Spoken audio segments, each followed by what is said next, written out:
আসসালামু আলাইকুম প্রিয় দর্শক, এই মুহূর্তের পাওয়া সবচেয়ে গুরুত্বপূর্ণ ঝড় বৃষ্টি, নিম্নচাপ, ঘূর্ণিঝড়, কালবৈশাখী ঝড়ের আপডেট নিয়ে চলে আসলাম আপনাদের মাঝে। আজ রাতের মধ্যেই 3 বিভাগে ধেয়ে আসছে কালবৈশাখী ঝড়। এছাড়াও বঙ্গোপসাগরের বুকে নতুন করে একটি ঘূর্ণাবর্ত সৃষ্টি হয়েছে। অন্যদিকে 11 এপ্রিল থেকে আবারও দেশে প্রবেশ করবে শক্তিশালী তীব্র তাপপ্রবাহ দাবানল। তাপমাত্রা উঠতে পারে 40 থেকে 42 ডিগ্রি সেলসিয়াস। এ নিয়ে দুঃসংবাদ দিল আবহাওয়া অফিস। তাই আজ 10 এপ্রিল আগামী 24 থেকে 48 ঘন্টার মধ্যে কোথায় ভয়ঙ্কর ঝড় বৃষ্টির সতর্কতা রয়েছে এবং এই মেঘ বৃষ্টি কবে নাগাদ থাকবে আর কোথায় তীব্র তাপপ্রবাহ ভয়ঙ্কর রূপ নিতে পারে বিস্তারিতভাবে জানিয়ে দেব। এই মুহূর্তেই আমাদের ভিডিওটি কোন জেলা থেকে দেখছেন কমেন্ট করে জানিয়ে দিন। আমাদের ইউটিউব চ্যানেলটি সাবস্ক্রাইব করে আমাদের পাশেই থাকুন।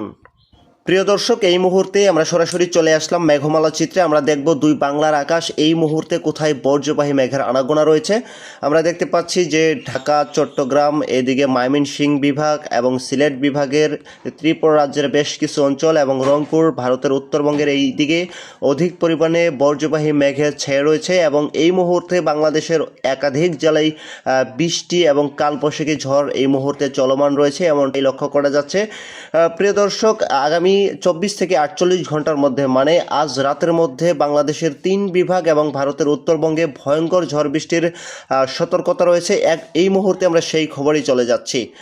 আজ রাতের মধ্যে বঙ্গোপসাগরের মধ্য অঞ্চলে একটা ঘূর্ণাবর্ত সৃষ্টি হতে পারে। এই ঘূর্ণাবর্তটি যদি আরও শক্তিশালীভাবে রূপ নিতে পারে তাহলে বাংলাদেশের একাধিক জেলা এবং ভারতের ত্রিপুরা রাজ্যে ঘূর্ণিঝড় প্রবাহিত হতে পারে আগামী 24 থেকে 48 ঘন্টার মধ্যে। এছাড়াও আজ রাতের মধ্যে ঢাকা, সিলেট, ময়মনসিংহ, রংপুর এবং ভারতের ত্রিপুরা রাজ্য এবং উত্তরবঙ্গে অধিক পরিমাণে কালবৈশাখী ঝড়ের সতর্কতা রয়েছে এবং সম্ভাবনাও কিন্তু বেশ লক্ষ্য করা যাচ্ছে। আমরা যদি চট্টগ্রাম বিভাগে একটু লক্ষ্য করি, কক্সবাজার, এদিকে কুতুবদিয়া এবং খাগড়াছড়ি, মানিকছড়ি এবং কি রাজস্থলী, বিলাইছড়ি, টেকনাফ পর্যন্ত এই অঞ্চলগুলোর উপর দিয়ে কোথাও কোথাও অতি ভারী থেকে ভারী বৃষ্টির সম্ভাবনা, আবার কোথাও কোথাও হালকা মাঝারি বৃষ্টির সতর্কতা রয়েছে।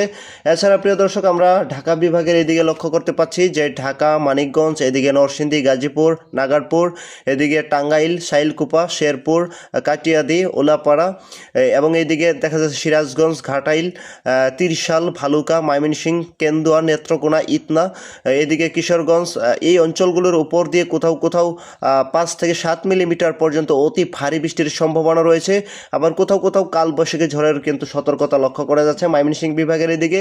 এছাড়া প্রিয় দর্শক, আমরা দেখতে পাচ্ছি যে বাগমারা, এদিকে সুনামগঞ্জ এবং সিলেট বিভাগের এদিকে সিলেট, মৌলভীবাজার, বারলেখা, বালাগঞ্জ, জাকিগঞ্জ, কালুলা, মৌলভীবাজার এই অঞ্চলগুলোর উপর দিয়ে। এছাড়া রয়েছে হালিদাকান্দি এবং জাকিগঞ্জ, এই অঞ্চলগুলোর উপর দিয়েও কোথাও কোথাও অধিক পরিমাণে বর্জ্যসহ কালবৈশাখী ঝড়ের সতর্কতা রয়েছে আজ মধ্যরাতের দিকে। এছাড়া দেখতে পাচ্ছি সাতাকবাজার, এদিকে জয়ন্তীপুর, এই অঞ্চলগুলোর উপর দিয়েও হালকা মাঝারি পরিসরে বৃষ্টি হওয়ার সম্ভাবনা রয়েছে সিলেট বিভাগের এই অঞ্চলগুলোর উপর দিয়ে। এছাড়া প্রিয় দর্শক, আমরা দেখতে পাচ্ছি যে ত্রিপুরা রাজ্যের এদিকে সিলসার, আইজল, চিখা, আমবাসা এবং এইদিকেও হালকা থেকে মাঝারি বৃষ্টির সম্ভাবনা রয়েছে আজ মধ্যরাতের এইদিকে। প্রিয় দর্শক, আজকে সবচেয়ে ঝুঁকিতে আছে ভারতের উত্তরবঙ্গের কিছু অঞ্চল, বিশেষ করে দেখতে পাচ্ছি যে গুয়াহাটি, এদিকে বকো, তারপর হচ্ছে আলিপুরদুয়ার, শিলিগুড়ি, দার্জিলিং, কোচবিহার, কালিম্পং, এই অঞ্চলগুলোর উপর দিয়ে অধিক পরিমাণে অতি ভারী থেকে ভারী বৃষ্টির সম্ভাবনা লক্ষ্য করা যাচ্ছে আজকে মধ্যরাতের দিকে।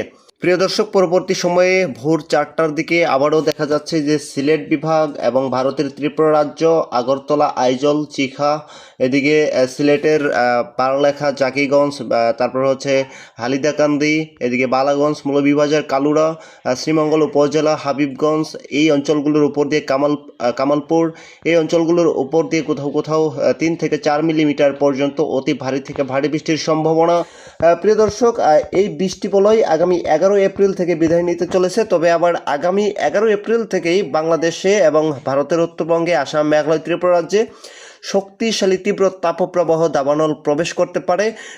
এর প্রভাবে জনজীবন হাঁসফাঁস হতে পারে, মানুষের জনজীবন। 12 এপ্রিলের দিকে কিন্তু আরও ভয়ঙ্কর তাপমাত্রা আস্তে আস্তে বৃদ্ধি পাবে। পরবর্তী সময়ে 12 এপ্রিলের দিকে আমরা দেখতে পাচ্ছি 2 ডিগ্রি বৃদ্ধি পেয়ে ঢাকা বিভাগে 36 ডিগ্রি সেলসিয়াস, রাজশাহী বিভাগে 35 ডিগ্রি সেলসিয়াস এবং চট্টগ্রাম বিভাগে 31 ডিগ্রি সেলসিয়াস, কলকাতা বিভাগে 34 ডিগ্রি সেলসিয়াস, এদিকে আমরা রংপুর বিভাগে এবং সিলেট বিভাগে 30 থেকে 32 ডিগ্রি সেলসিয়াস পর্যন্ত দেখতে পাচ্ছি।